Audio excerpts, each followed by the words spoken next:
And we're live. Yay! Hello, hello, hello, everyone. We are rocking and rolling for our episode, our next episode of Chat Chew and You, your interactive wellness show with your girls, Ivy and Keisha. And today we have a treat for you, too, as we have our very first guest, Misha, who will be sharing her expertise with us tonight as we discuss love and relationships. And no, this is not your run-of-the-mill love stuff. This is a two-part series, actually, and tonight is all about self-love. Why is it so hard sometimes, guys? We're going to delve into that topic a little bit, and we'll introduce Misha here in a second, but first of all, two things I want you guys to know. One, this is an interactive wellness show. What does that mean? That means during the show, please ask questions, you can leave us your feedback, your comments. I'm monitoring the comments so that we can bring that into the discussion. If you're listening to the replay, this goes for you too. You can still ask questions and we can get back to you on that as well, or save them for part 2 coming up. We'll tell you about that in the end. So it's also Chat Chew and You. And unfortunately, I was out running around today and I really didn't get a chance to cook what I really wanted to have tonight, but I do have a cheese stick here and a Slim Jim. So that's the hearty meal of champions there. So that's what I have tonight. What about you ladies? Ivy, what you got tonight, darling? I have a berry ball going on over here today, so I don't know if you guys can see it. Oh, I just spilled it all over my Oh, yeah. I was trying to share with you all, and it just like spilled. See, it just overflowed into the show right there. That's interaction for you. Gotcha. Misha, what about you, darling? Do you have anything over there tonight? I don't have anything, but I'm clearly going to share some of Ivy's berries that she just That's what I'm having. And each of those, I'm having some of those. I love that you like to share. Somebody learned that lesson. Right. All right, guys, leave us in the comments what you're chewing on tonight with us. However, Misha, I want to introduce Misha. Actually, Ivy. Ivy is going to introduce Misha. First of all, love having you here. Thank you for joining us tonight. Thank you for the invite. Yes, we have Misha Gradado with us this evening, and when I approached Keisha about doing love and relationships, Misha was actually the first person that came to mind because I've been following her on social media everywhere, Instagram, Facebook, G+, Twitter, and I've just seen some really valuable information coming from all of her accounts, and she really is coming from positive energy, love energy, and she's not one of those people just telling you how to get a man, how to get a woman, but she's really talking about how to build your life from the foundation of love and let it grow from there. So I want to introduce Misha. Misha, hello. Hello. I am so excited to be here with you, Keisha and Ivy, and your audience, and to have the opportunity to share a little bit about my story, to hear your stories, your audience, and to talk about love and life. I mean, because really that's what it's about. Just life is love, love is life. There we go. Now, Misha, can you tell us a little bit about how you even got into the love and relationships game? Like, what drew your passion here? Yeah, so I know that we connect with stories. And so academically, my training is in psychology and behavioral health. So I have the training. I'm a certified therapist, all of that. So that training, I have that. But Love Grows came from, and that's my company, Love Grows the Relationship Consultants, came from me starting the healing process on my own. And one of the things that's interesting, ladies, I think that individuals, we sometimes have the belief that, hey, it's just kind of this plateau that we reach. We do the work, we're going to get to this final destination, it's going to be utopia, and that's everything. But the thing is, we're always evolving, you know, and growing and things like that. So with my personal story, I wasn't raised with my biological father, so that's one. And you know what, guys? I didn't even realize that that was an emotional wound for me until my 30s, a few years ago. You know, so my biological father wasn't a part of my life. It wasn't something that I knew him. I knew of him, but he was an active part of my life. So I didn't realize that there was that wound, that seed that was planted when I was sometime during childhood, maybe, that I'm not good enough. Something there, regardless of my accomplishments and this on the wall and my resume and all of these different things I did. And even though having a lot of self-esteem and active life and things like that, there's this little part, this little mustard seed somewhere where I didn't think that I was good enough. And I think it's this association that we make, because if I was good enough, then he would have been a part of my life, you know? And it wasn't until I got older and really started investing in my own healing to understand that, you know, everybody does the best that they can with what they have, including our parents. So Right. you know, he made the decision that was best for him. It wasn't about me, but that wasn't something I learned until I was older. So from that, looking at some of the relationships I had, so being very protective of my emotions, not wanting to get hurt. So during undergrad, active dating life, there was no shortage of suitors, you know, but I viewed men as disposable. You know, if they did anything that I thought would hurt my feelings or started to get into this vulnerable space, they were dismissed. Like, you said 7 o'clock, it's 7:05. I'm not doing it.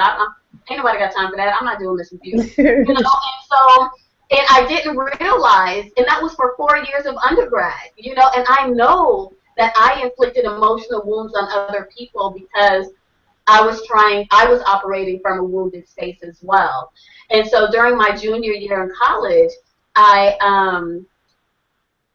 wanted to, you know, really started to look at the quality of my relationships and was like, you know what, I want something different.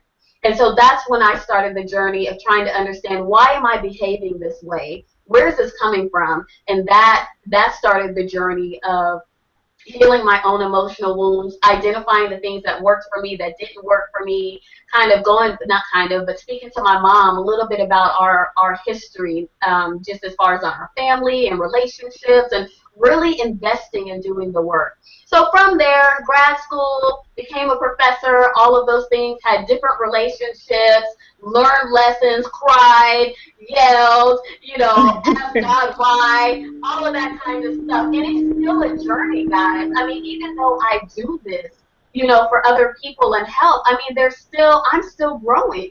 You know, there's still some things that I face, and I'm like, whoa, I thought I learned that lesson. Like, how is this showing up again? Because I didn't learn. Or, you know, making sure that I can recognize it in different formats, different forms that it may come in. And so that's really where my passion came from, is healing my own emotional wounds and seeing how our wounds, our emotional wounds, impact and influence the way that we interface and interact with other people. And I can talk about this all day, and I can get long-winded. So I'm going to stop right there. Have something else. We have 2 parts. Yes. Well, it always helps to know, like you said, the story, so people know where you're coming from. Because, you know, if they haven't followed you, or they haven't seen you on social media or seen your website, they don't know anything about you. So, you know, it always helps to know a little bit about where someone is coming from, to be able to receive from them. Absolutely. Absolutely.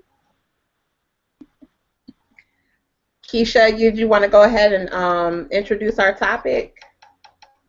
Yes, so as Misha was talking, I love the fact she introduced the idea of emotional wellness when it comes to relationships. And so tonight, we're not just talking about spousal relationships, not talking about your boo and your girlfriend or boyfriend, you know, things like that. That all plays a role.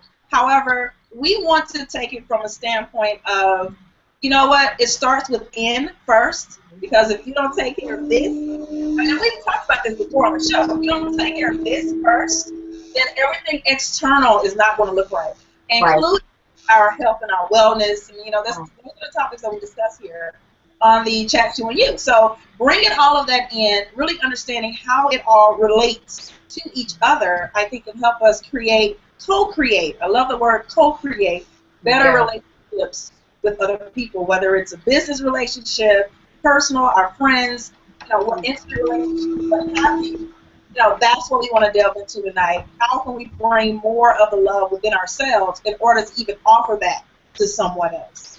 Sure. You know what I mean? So that's our topic tonight. And Misha, I'll ask this: what prompted you? I guess what prompted you to start on that journey? Because I would love for more women, especially, to start saying, "Why is this happening?" or "Why am I this way?" Going in deep. What prompted you to actually do that? One of the things, so I'll share a little bit of really the catalyst for me. But one of the things that we all have to do is to always take an evaluation of our life. Like, even listeners, where you guys are now, take a few moments, close your eyes and think, what is your best life? What is your ideal life? What does that look like? What are you doing with your career? Are you an entrepreneur? Are you married? Do you have babies? Are you living in the U.S.? Are you living abroad? What does that look like?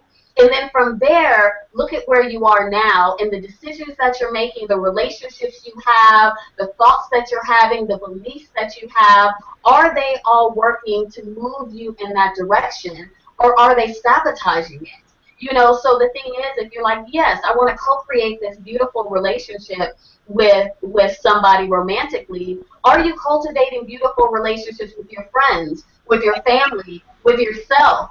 Are you honoring your word? You want someone to be honest with you. Are you honoring your word? If you said, I'm going to give up cookies for 3 days, are you honoring that? Are you saying, I'm going to get up or I'm going to work out 2 days a week? Are you honoring that? So the thing is that we have to, all of these things that we want to experience, we have to have an honest look, am I doing that? Because the things that we desire, the people who we desire, they want those things too. They want someone who honors their word, when they say something, when we say something to them. And so that's one of the things, to look at that. Another great thing is to look at the people in your inner circle, even in your professional networks, because these are people who know you in different ways. And now you got to be ready, and you got to be open and be vulnerable for this, but to ask them, what is your perspective of me? And three adjectives describe me, based on our interactions and things like that, and get that feedback, because you're starting to see yourself in other people's eyes. So for me, it was interesting when I was a junior in college. It was an organic evolution, because at first I was thinking, Keisha and Ivy, you know what? I don't know what my natural hair texture looks like. I used to have the relaxed hair blowing in the wind. That was my thing. And that's what I knew, and I was known by my hair and all of that. But junior year, I started to really question, like, man, I wonder what my natural hair texture looks like. I've never seen it. So I started that growing out process. Shoulder hip, limp hair, grew it out from root to tip, right? About a year process. And in that, I really started to go in within myself. I picked up my creative writing, or discovered creative writing, and that was my catalyst to start asking myself questions. Looking at the relationships in my life, my mother's marriage, my grandmother, my great-grandmother, looking at the maternal lineage, because I wasn't raised with my biological father, but looking at these women and seeing the type of relationships that they had. Is it something that I wanted, or did I want something different? Like, my grandmother wasn't married to my granddad. My mom wasn't married to my dad. And so at a young age, I decided that I did not want to have children without being married. And I knew that in order to break that generational cycle, that I had to make conscious decisions about that. So these are the type of things that, when I say that when we go deep within, I'm talking great-grandmama, great-grand, what are the relationships? What did we see? Even if we weren't raised by our dads or whatever, do we have a connection with any of that side of the family? What was their reality? you know, those type of things. And so really it's the catalyst is one, do you want something different? There's nothing external, there's no quick fix, there's no band-aid, there's no any of that.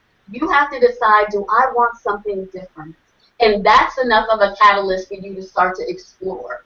So that was my story. Growing out the hair, honey. Yeah, I can actually relate to that. I'm sorry, Keisha. No, I was just telling her it is beautiful. I love I was y'all gonna say, with the updo.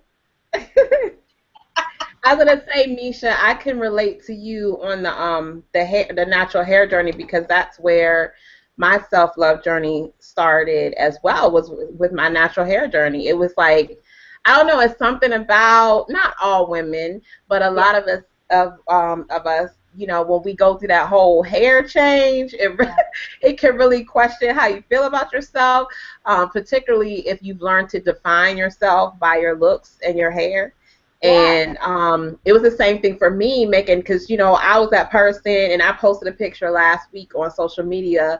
You know, it's like the edges had to be laid, it had to, you know, it's like it had to be perfect. And then with that went the, you know, my wardrobe was always match my purse and my shoes, and my, you know, my nails always match my outfit. It was like, you know, all of these really, really, for me, it was superficial. And then once I began my natural hair journey, I began to really realize how much I really was defining myself by my looks.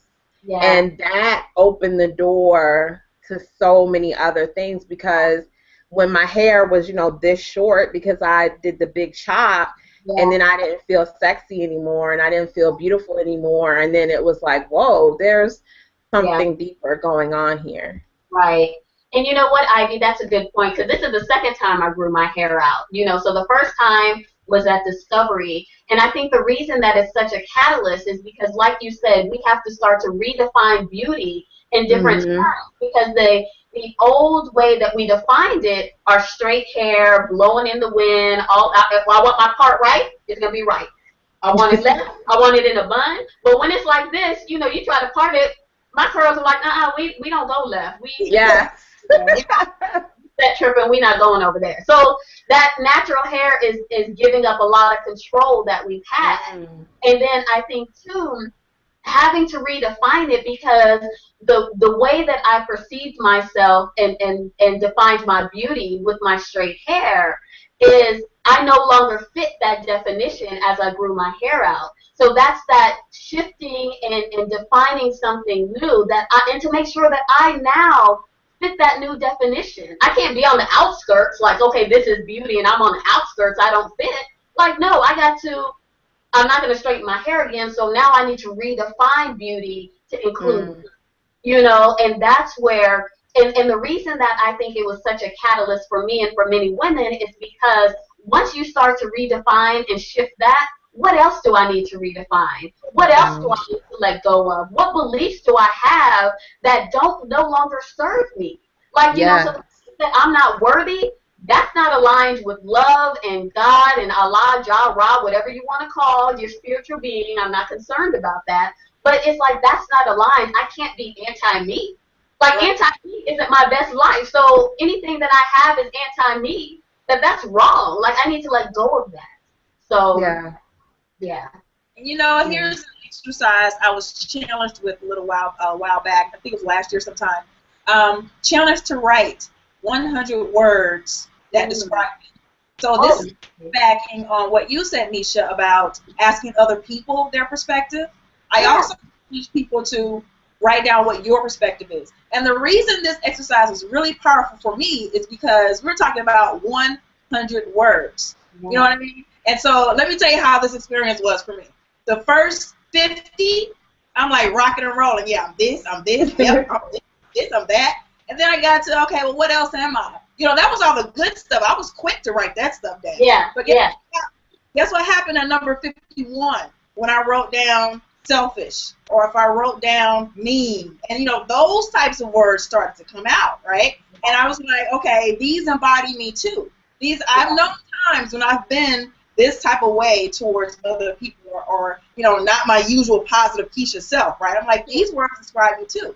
What happened in that particular journey was it helped me realize, no, everybody has something they may not like about themselves, or something that is about them that comes out in any relationship, right? So, you know, I was thinking, okay, so if I can't accept who I am with all of these words I just described myself, how can I even think to fathom that somebody else is? Right. And I look at and as I look at this list, I'm like, okay, if I don't like this about me, it's time to change it. But I don't need to go out here saying, okay, you need somebody else, regardless of who it is.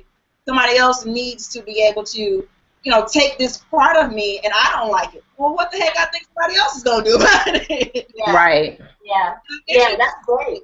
Yeah, I actually finished it. That, I thought that was very powerful, and I do challenge you guys who are listening to do something like that. Don't do 20. We can come up with 20 good words all day long. But when you say 100, right, it's like, boom, I'm this, I'm love, I'm you know, okay, let's get to the real. Come on now, let's roll in the deep.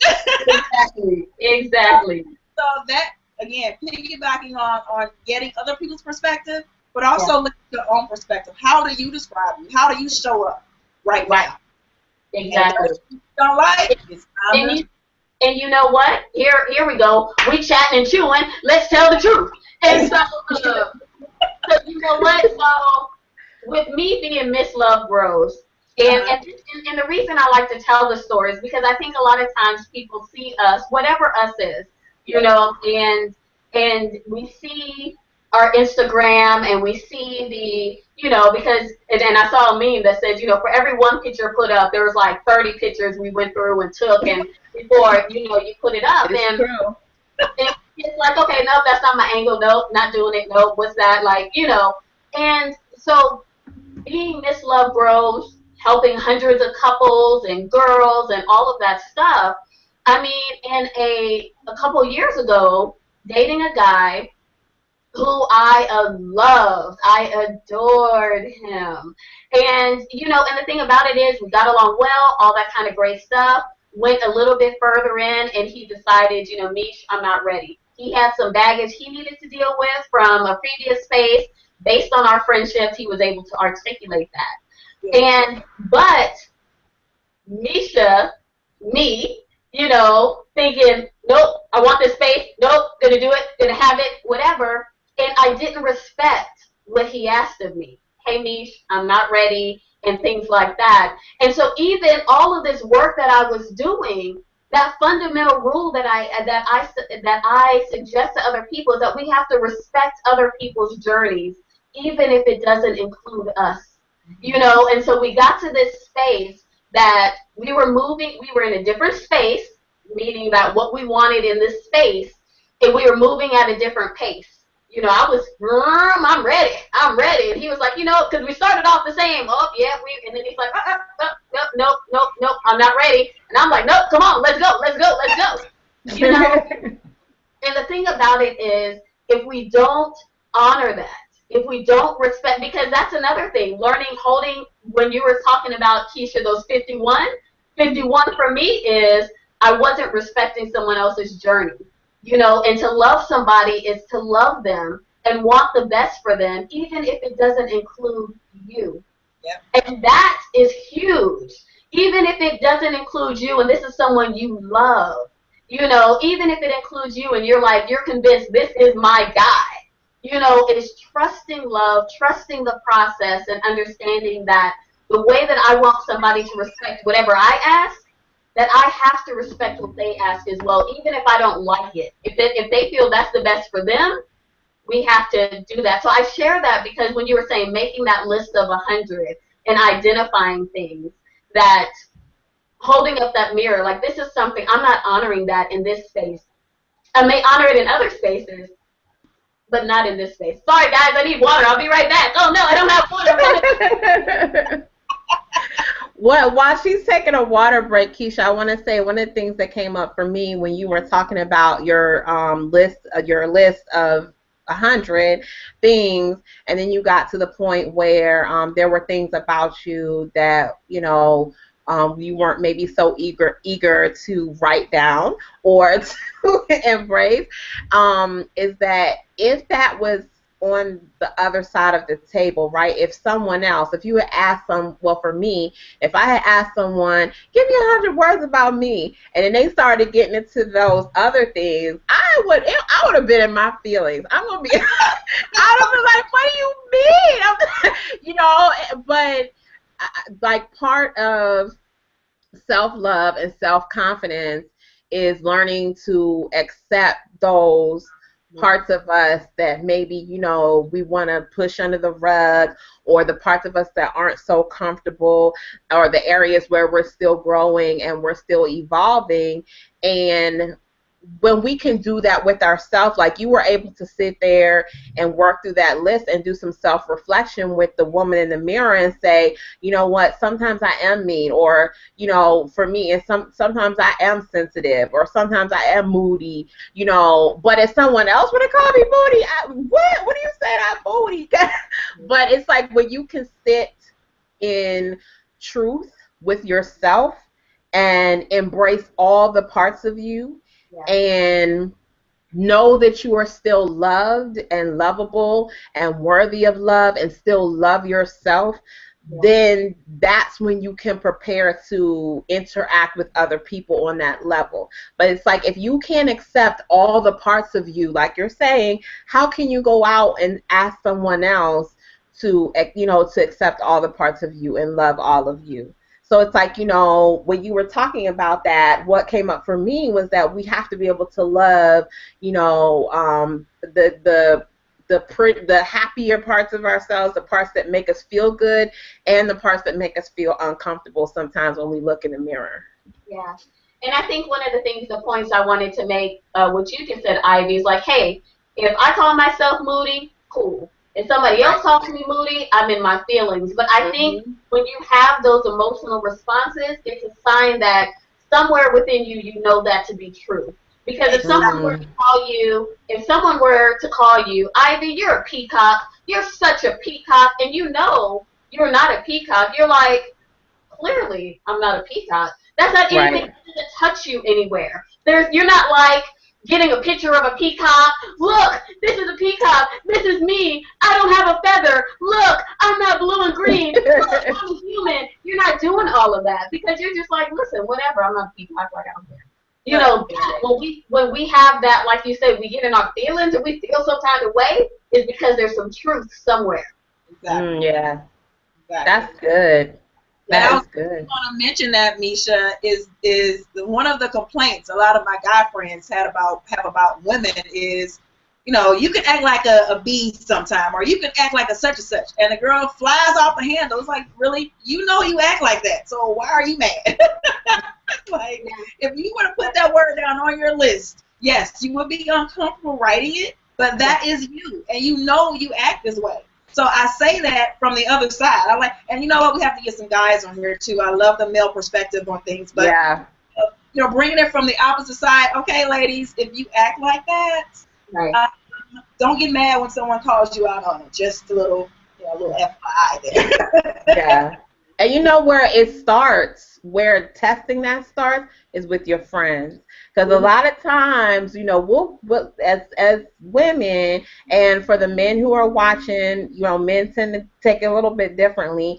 But sometimes we want to cut people off because it's like, do you know what she said? And I've had friends who have confronted me and said, well, and because they love me enough to say, really, I'm like, oh, well, Ivy, why haven't you completed this? Well, I was busy, and I was like, no, you were procrastinating. You were being lazy. What? It's like, now I don't want to be friends with you no more. You are out of pocket, but when I sit with it, then it's like, you know what? That person loved me enough to call me on my stuff.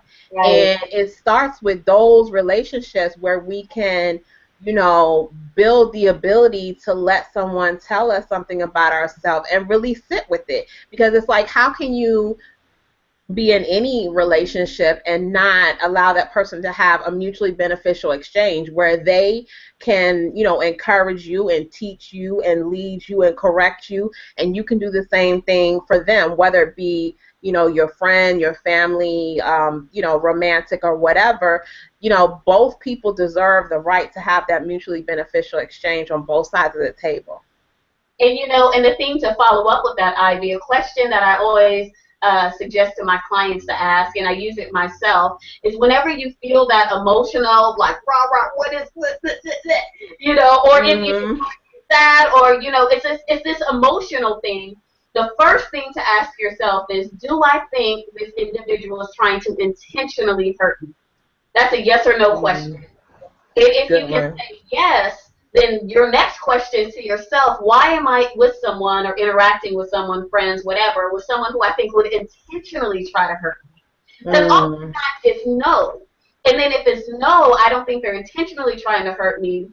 And this is great for your romantic relationships because, well, I'll go in that in a minute. And so when it's no, then it's like, okay, is there some miscommunication? Am I being sensitive?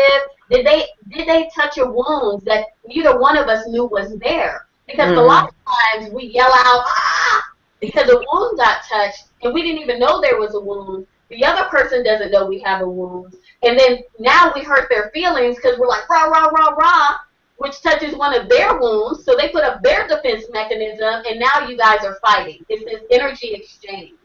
And so even in romantic relationships, and I know we're speaking about romantic our next time, but sometimes you have couples not being honest that, hey, when you said or did X, I felt Y because of Z. When we start to use that type of language when we're hurt, it makes it very clear for the next person because they can say, you know what, Keisha, that wasn't my intention, or my intention wasn't for you to feel that way, or, it gives them a lot of information instead of holding it, having all of this internal dialogue in your head. The other person doesn't even know that they're on trial. You're the judge, the jury, the bailiff, everybody in your head. They don't even know that there's been a warrant and they're about to be abducted. You say nothing, and then you're at dinner and he asks, or hey babe, pass the salt. You always want the salt. You just won't be happy to get hypertension with the salt. It's not about the salt. It's not about the salt. It's about what happened Monday and your feelings were hurt and you didn't honor that and say that your feelings were hurt. You know? And so the thing is one of the foundations of any relationship is that we have to have trust. That I trust you to be vulnerable with who I am, not I can take off my girdle and, twist my hair, because we know all it is. Oh, this looks different when I get those braids in, and, and it's love if I will show you my braids and my scarf. We go together for life. You have come behind the velvet rope, honey. It's like, that's not something everyday people see, So, but to say that we feel safe like that physically, but also emotionally, to say, you know what, Dave, that hurt my feelings. Like, I felt like you dismissed me. And nine times out of 10, your loved one, somebody who's in your inner circle, who loves you, that wasn't their intention to dismiss you or fill in the blank there. Now, there may be some people in your life that it was, and they need to be moved to the outer layer or moved out altogether, because you don't need that in your life. So, and that goes for family too. Mama can't get a pass because that's just how mama is. Like, no, you got to put up some healthy boundaries. Like, we're adults now. Like, that's unacceptable. Yeah. So. I'm glad you mentioned that, because the first thing I always say is family is just a drop of blood. Now, this is just me talking, but I'm sure we all have family members we are like dismissing. I'm like, and it's funny because my brother and I, we really don't have the best of relationships. So a lot of times I tell my mom, I said, I I had no parts in, what y'all or you and Daddy was doing when that one was created, but I made him, my blood, not me. So, if things don't work out, this doesn't mean I have to choose to be in a negative space or choose to be in a space that doesn't serve me. And I look at it that way. I'm like, well, that's family and family. I'm like, well, family, if I am getting mistreated, I'm not going to allow that to happen in my space. So yeah, it's hard a lot of times, especially if the family is immediate. I understand completely, guys. Trust me, I know firsthand. And it can be downright ugly. However, you have to take the first step. I'm telling you from my own personal experience, you really do have to take that step and step back if you have to, step aside. If you really have to see this person and you can't avoid them and they're all in your space and they're just bringing that negative energy towards you, you're going to have to try to find something to do to get out of that space, to be in there long enough. And I really had a test, and I think we talked about this on a previous show. I had a test that I had to be around one of my family members that, we don't get along, right? We just clash. We just two totally different people. And the test for me was to see if I really gotten over what I considered was done, something wrong was done to me. Have I really gotten over? Have I really forgiven it? Yeah. The way that I said I will figure that out is if I were able to be around this person, and how am I feeling? Am I still feeling hurt? Am I still feeling angry? And for a while, for a while, it's like, okay, I can do this. I can be around this person and not, have all these emotions. I'm boiling mad. You know what I mean? And if I can be around this person that way, then I know I'm really starting to move some of that out of my space. And unfortunately, the other person, and y'all can attest to this, I'm sure, the other person is chilling. They're going about their day. They're like nothing's wrong. And here we are, got weight on our shoulders, and we are all bunched up every time something. So I really had to understand that. I'm like, this person is like, hey, ain't nothing happened. And here I am bringing my space down and myself down, and I couldn't have that anymore. So again, regardless of the relationship and the type of relationship that it is, you really have to guard yourself, because those who are closest to you are usually the ones who are agitating us more than the people we actually choose to be in our life. So, and one of the things I would say, Keisha. Go ahead, Misha. Oh, and one of the things I would say is, or ask you is, did you have a conversation with the individual to say, hey, family member, my feelings are hurt because X, Y, and Z? Did you have that initial conversation with them? I've had that conversation many times in my attempt to heal the relationship, yes. Okay. And yes. so that's important, definitely. And when you were telling, and so too, you're absolutely right. No one gets a pass to abuse you on any level, mentally, emotionally, physically, spiritually, financially. No one. It doesn't matter what their relationship is to you or any of those things. So you're absolutely right. And then the third thing I wanted to say is, when you were telling the story, like, I'm over here, I'm mad, and they're living it up. Oprah shares a similar story. She's like, something happened. I'm carrying all this animosity. And she says, and then one day I see the woman coming out of a store just shopping, literally. And she's thinking, like, here it is, I'm causing all this stress, and the other person is not bothered. Exactly. At all. Like, I have given all of this energy, and it's the same thing with relationships, romantic relationships. When a relationship ends for whatever reason, choice or circumstance, the reason that we have to take the time to heal that, and you can't heal it with the ex.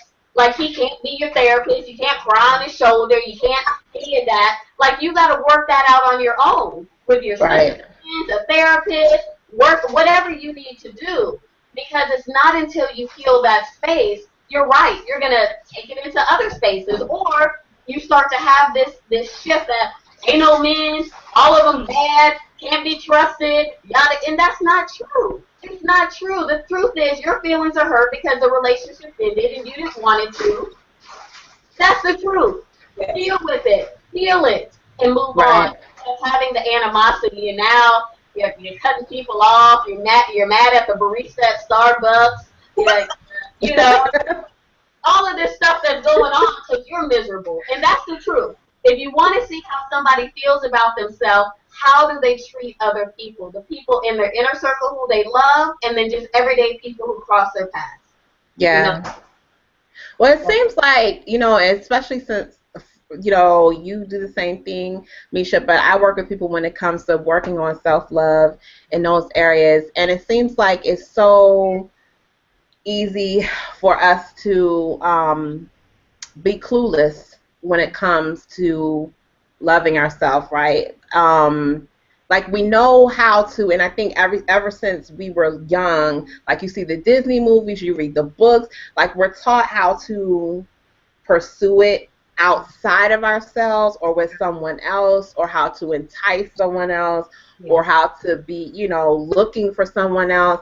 But we really aren't taught like how to learn to love ourselves.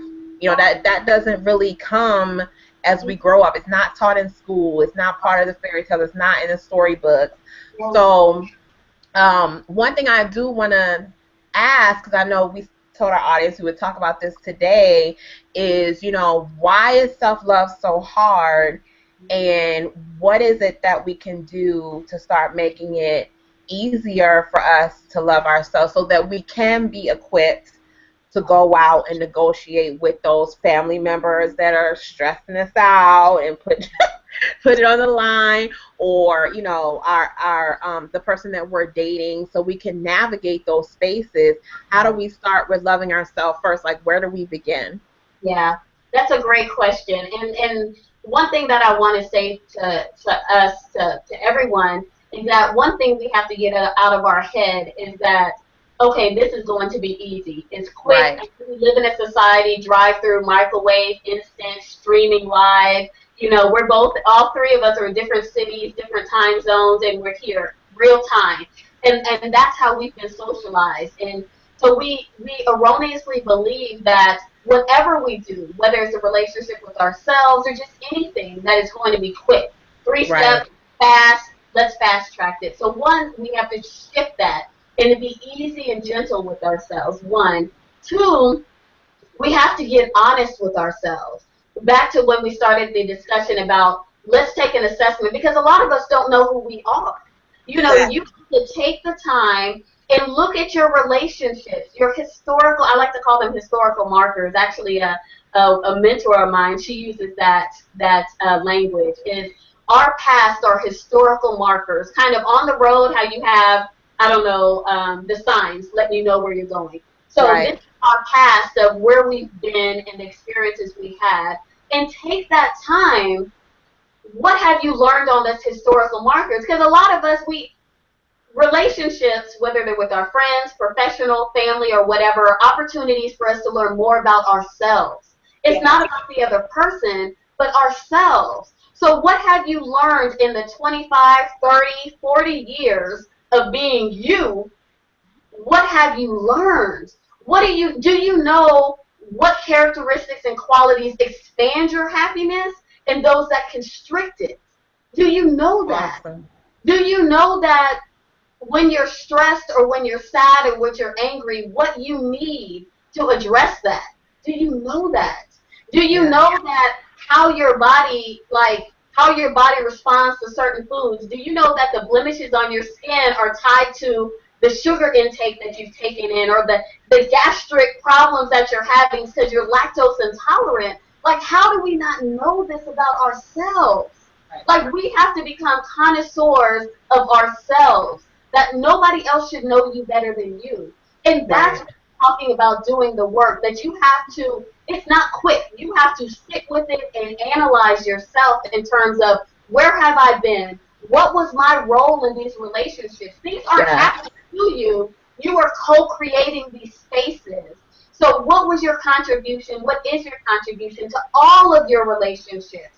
The relationship, like Keisha, like you mentioned with your family member, what was your role in that? Is there something that you did to contribute to that? Is it something, maybe not, maybe, but that's only something you can answer. And so That is the first step. Is for us, we need to get real. We need to get off social media and stop trying to compare and contrast. We spend so much time worried about other people, whether they're celebrities or, you know, everyday people or whatever. We want to know, and we know everything. I mean, whoever you adore, you know Beyonce's life. She's from Houston, 3rd Ward. You know what school she practices. All of whatever the case may be. But you don't know that for yourself. Right. So the thing is that we really have to start investing the time and energy and making ourselves a priority. And so, looking at your historical markers, identifying, am I anti-me or pro-me? It really comes into that. And the way that you'll know if you're anti or pro-you, how do you treat you? How do you allow other people to treat you? You know, do you not think you're good enough? Where did that come from? You know, is it something from me, from like similar to me when not having the biological dad there and a seed that was planted long time ago, you know? Or is it from something else? What are you putting up with? You know, because there's a lot of things that we can say and whatever online, but you don't know that so-and-so's a mistress. So-and-so is still pursuing someone who says that they don't want you. You know, that so-and-so is not honoring their word. So we have to not get so caught up on the veneer of what we see and things like that. What are you putting in your mind? The TV shows, the music, the conversations, all of that. Does that expand your happiness or does it constrict it? How do you feel? Start to check in energy-wise after you have, and you know this, like think about it.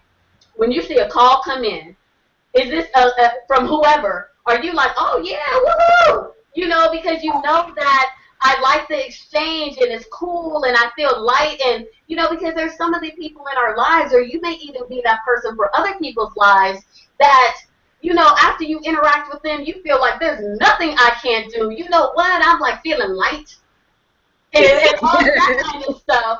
But then there's other people that you got to get your mind right. Like, I don't think that's right now. Like, you know, because it's like every time it's like, you know, it's weight. You know, they want to talk about the same thing. And you're like, girl, did you try any of the stuff I suggested? You know, so what is it that you want from me? Do you just want me to listen? Or, like, because obviously you're not trying to change it. Like, what do you want? And so the thing is, but you got to make sure that you're not that person that people are looking at. Like, I ain't taking that call. This is the work that I'm talking about doing. Getting to know who you are. There's this exercise that I have for my women clients. It's called the goddess pose. And when you get out of the shower, stand in the mirror, naked, not sucking in the stomach, and because a lot of times as women we critique and we don't take ourselves all the way in. We look at certain things like, oh, my skin's breaking out. Oh, look at my stomach. What's going on? What happened? You know, and we're picky. We don't even look at ourselves as a whole. We look at ourselves in pieces. Right. But stand in the mirror, not sucking in your belly, not doing that. Look into your eyes and say that I love you. Like, you know, and to say that, you know, and start to even forgive yourself. If you have to start to talk to the little girl within, you know, and it's that thing of, you know what, Misha, you did the best that you could with what you had. Like, you know what, girl, but we are, and you know, and you have to start talking to yourself like that. Before I got on this call with you guys, I did my workout. And my plan, I committed to getting up early in the morning and doing the workout, but honey, when that alarm went off at 4:15, I'm like, is it morning already? Oh, God. You know, and so, but in honoring my word, because I said I was going to work out daily, as soon as I got home, I did the workout. Because even those little victories, because honoring my word to myself means something. Yeah. You know, and so from there, even when I was doing this workout, and it was challenging, guys. Like, y'all don't see me walking, but like today, it was that legs cramped, you know, type of thing. And so even the self-talk, like I'm like, all right, come on, bud, we got 2 more sets. You're doing. This is how I talk to myself.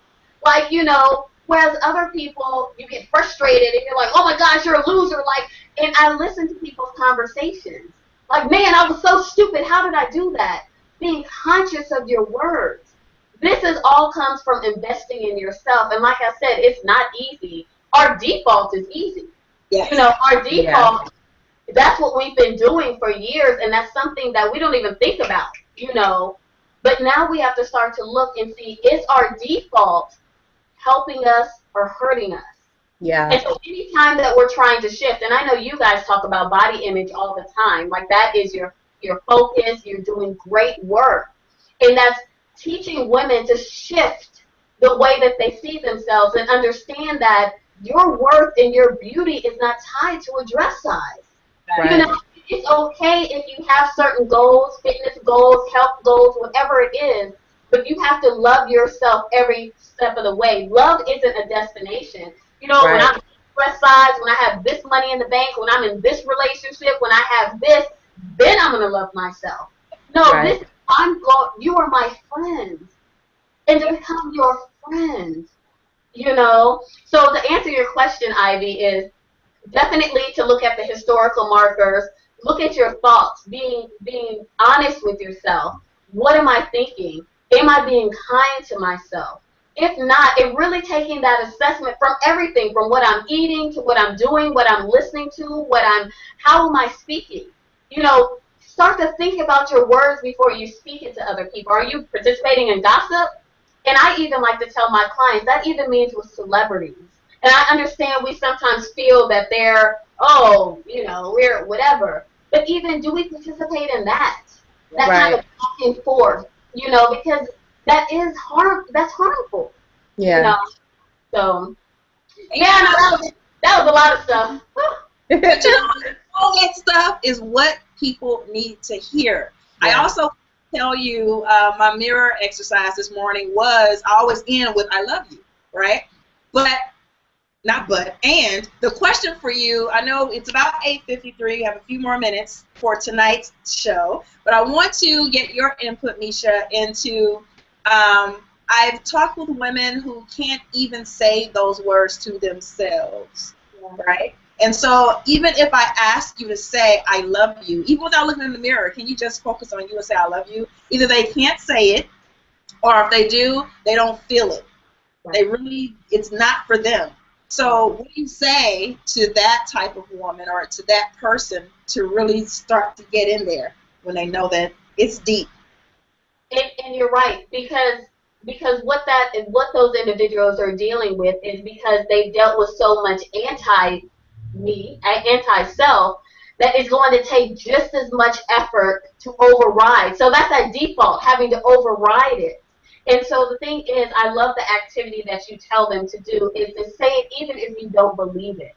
Because even forming the words is starting to connect. And not only say it, but then write it. Because there's something magical that happens when we put pen to paper. There's something therapeutic that happens. So to have people, you say it, and even if you don't believe it, yeah, I love you. And then you write it. You know, I need to take a picture of that face you just had. Yeah, whatever. You know, and that's the thing is it takes time. But what I also like to tell your audience is you don't have to do this on your own. The same way that if something were to happen to your car, you take it to a mechanic. If you need financial advice, you go to an advisor. You go to a fitness trainer. All of these things. You're not like, you know what's going on with my engine? Let me get on Google, YouTube, and you're not in the garage trying to fix your engine. You go to an expert. And the thing is, we need to make that shift. Who is the expert to help you heal this? You don't have all the answers, and you don't have to have all the answers. But to know that there's somebody who can help me through this process, that I don't have to spend so much time and energy, trial and error, you know, and to invest in it. And there's therapists that come in all different price ranges. And so this is a thing of you having to prioritize you. You know, we're at all different financial levels. There's even some therapists that are pro bono. They do a sliding scale, you know. And so we have to look at our priorities, because the truth is, we got a lot of expensive bags in the closet, you know. We have a lot of expensive shoes in the closet. You know, Memorial Day's coming up. Folks already done paid for Miami and Cancun and all of that. You know, so the Right. thing is, we have to reprioritize who we are. And this is one thing that I will say to you. Whatever you believe, you are absolutely right.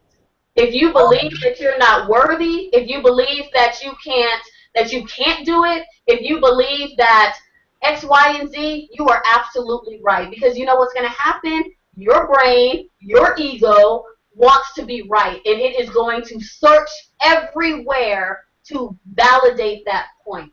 Right. So if you want to be right about something else, shift. Shift. I'm Right. beautiful. You Even know if you believe it, I'm beautiful. Yes. One thing I wanted to point out, that when you were talking about, Keisha, that sometimes it's hard for women to say, or men, people, to say I love you in the mirror.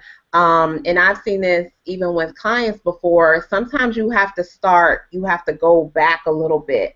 Like, one of the things that came up for me when we got to this point of the conversation is that there's no judgment. So if there is somebody who's watching right now and you're not able to look in the mirror and say, I love you, nobody is judging you, and don't judge yourself. Because I know for me, I had plenty of years, and I've been that woman who could not say I love you and didn't feel like I deserved to be loved and didn't feel loved. So I understand that. And sometimes you have to start with something small, like with clients, I would say, okay, well, they would say, well, I went and I walked, but I only did 10 minutes. Okay, you did 10 minutes. Let's celebrate the 10 minutes.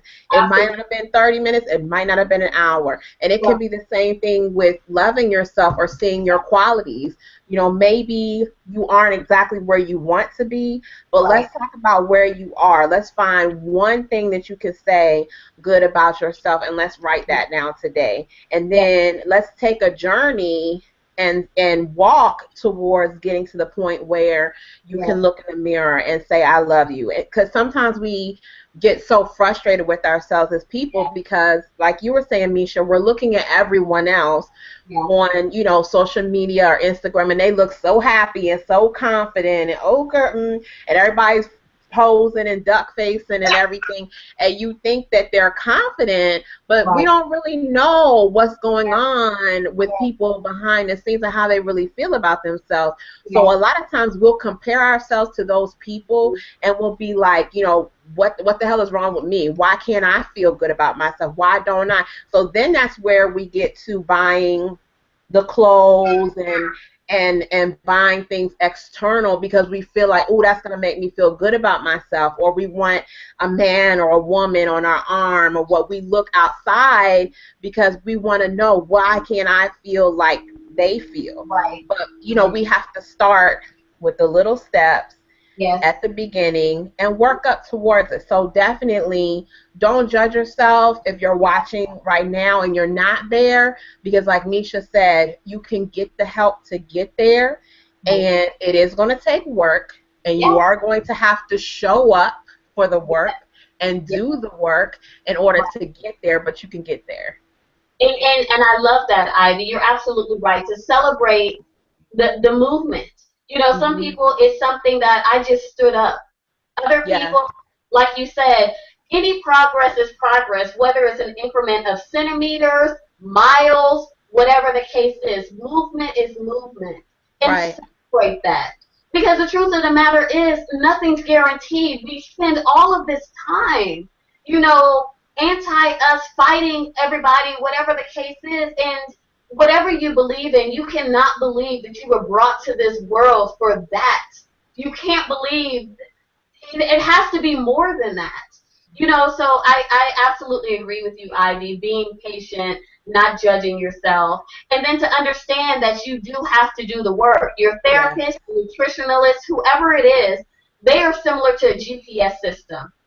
They're going to type it in, you're going to type in where you want to go, they're going to give you that destination, but you still need to get in your vehicle. You need to drive. You're going to have to maneuver that vehicle because GPS says you should be able to go here, but there's road construction. You're going to have to make some decisions. It's active, you know, and so we have to get out of this mindset that we're looking for someone to fix, save, or heal us. You know, this is our life. We Good have to one. co-create it. We are co-creating. With your financial advisor, you're co-creating. They're not putting their money in your account. You know, they're advising you. They're advising you, but you still need to, all right, Keisha, you need to save 10%. I gave you a plan. Well, if you're not saving 10%, this plan that we mapped out, this GPS, you're not going to get there. Like, Yes. it's not going to happen, you know? So all of that type of stuff, that I think the takeaway we need here is the way that we want to co-create a beautiful romantic relationship, we have to co-create that relationship with ourselves. And it's active. It's not passive. You have to do something. And the first thing is to show up. Show up for yourself. Yes. Show up for yourself. Many of us, if you're working a job, you show up for somebody else. You show up at 8 o'clock to do something else. Show up for yourself with that same type of dedication. You know. The truth now, Awesome. y'all get that?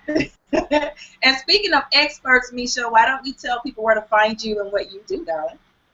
Yay! So I'm sure hey, where's the books? Do y'all have the books? Hold them up. You didn't give us feedback. I have my book. I don't have it right here. Ah, I posted my picture on the internet, guys. yeah, so I'm sure these lovely ladies will actually give you the correct spelling of my name, but MishaGranado.com. And that is the great platform to find me. There's all of the social media links are there, blogs, all of that great stuff. I'm on Instagram. There's InstaLove. There's Love Tweets. There's Facebook. All of that. I'm giving daily tips and tools on how we can love ourselves better. And once we love ourselves fully, we can love others better.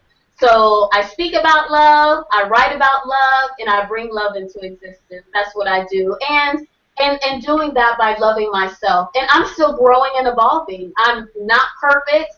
It is a evolution that continues. And so, yeah, MishaGranado.com. Check it out. It's actually showing on the screen right now, guys, so you can click right on it.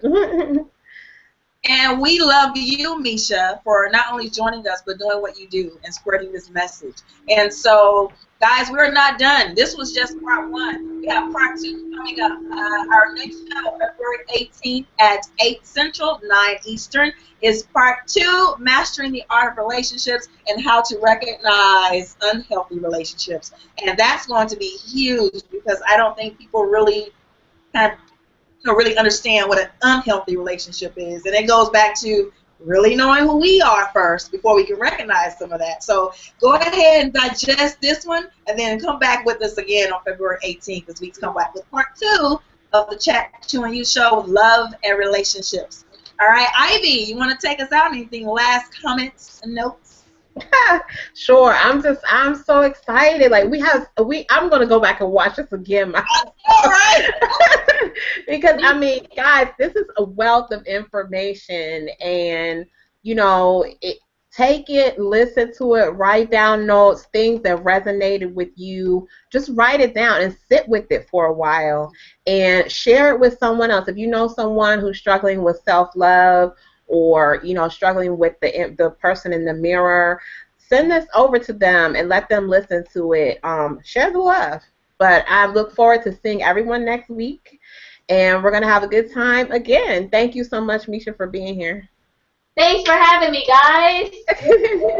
And if you Good want night.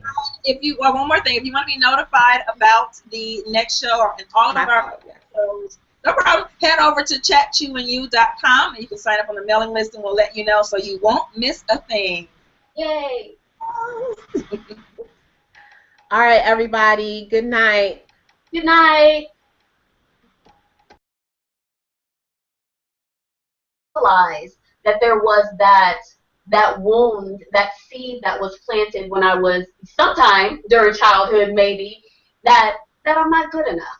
Something there, regardless of my accomplishments and this on the wall and my resume and all of these different things I did. And even though having a lot of self-esteem and active life and things like that, there's this little part, this little mustard seed somewhere where I didn't think that I was good enough. And I think it's this association that we make, because if I was good enough, then he would have been a part of my life, you know?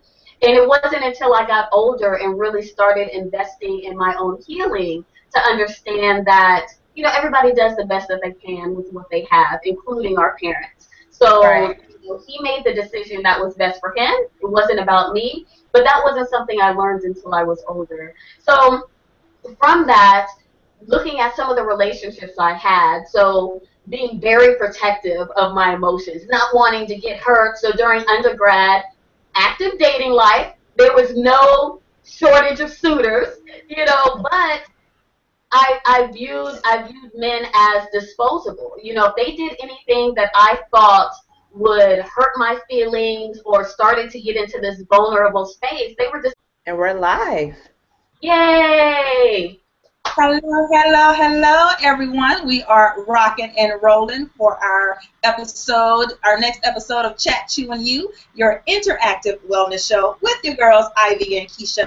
And today we have a treat for you, too, as we have our very first guest, Misha, who will be sharing her expertise with us tonight as we discuss love and relationships. And no, this is not your run-of-the-mill love stuff. This is a two-part series, actually, and tonight is all about self-love. Why is it so hard sometimes, guys? We're going to delve into that topic a little bit, and we'll introduce Misha here in a second, but first of all, two things I want you guys to know. One, this is an interactive wellness show. What does that mean? That means during the show, please ask questions, you can leave us your feedback, your comments. I'm monitoring the comments so that we can bring that into the discussion. If you're listening to the replay, this goes for you too. You can still ask questions and we can get back to you on that as well, or save them for part 2 coming up. We'll tell you about that in the end. So it's also Chat Chew and You. And unfortunately, I was out running around today and I really didn't get a chance to cook what I really wanted to have tonight. Now, Misha, can you tell us a little bit about how you even got into the love and relationships game? Like, what drew your passion here? Yeah, so I know that we connect with stories. And so academically, my training is in psychology and behavioral health. So I have the training. I'm a certified therapist, all of that. So that training, I have that. But Love Grows came from, and that's my company, Love Grows, the Relationship Consultants, came from me starting the healing process on my own. And one of the things that's interesting, ladies, I think that individuals, we sometimes have the belief that, hey, it's just kind of this plateau that we reach. We do the work, we're going to get to this final destination, it's going to be utopia, and that's everything. But the thing is, we're always evolving, and growing and things like that. So with my personal story, I wasn't raised with my biological father, so that's one. And you know what, guys? I didn't even realize that that was an emotional wound for me until my 30s, a few years ago. So my biological father wasn't a part of my life. It wasn't something that I knew him. I knew of him, but he was an active part of my life. So I didn't realize. Love having you here. Thank you for joining us tonight. Thank you Take for it the invite. Thank you for the invite. Yes, we have Misha Gradano with us this evening, and when I approached Keisha about doing love and relationships, Misha was actually the first person that came to mind because I've been following her on social media everywhere, Instagram, Facebook, G+, Twitter, and I've just seen some really valuable information coming from all of her accounts, and she really is coming from positive energy, love energy, and she's not one of those people just telling you how to get a man, how to get a woman, but she's really talking about how to build your life from the foundation of love and let it grow from there. So I want to introduce Misha. Misha, hello. Hello! I am so excited to be here with you, Keisha and Ivy, and your audience, and to have the opportunity to share a little bit about my story to hear your stories, your audience, and to talk about love and life. I mean, because really that's what it's about. Just life is love, love is life. There we go. Right. But I do have a cheese stick here and a Slim Jim. So that's the hearty meal of champions there. So that's what I have tonight. What about you, ladies? Ivy, what you got tonight, darling? I have a berry ball going on over here today, so I don't know if you guys can see it. Oh, I just spilled it all over my cup. Oh dear. Oh dear.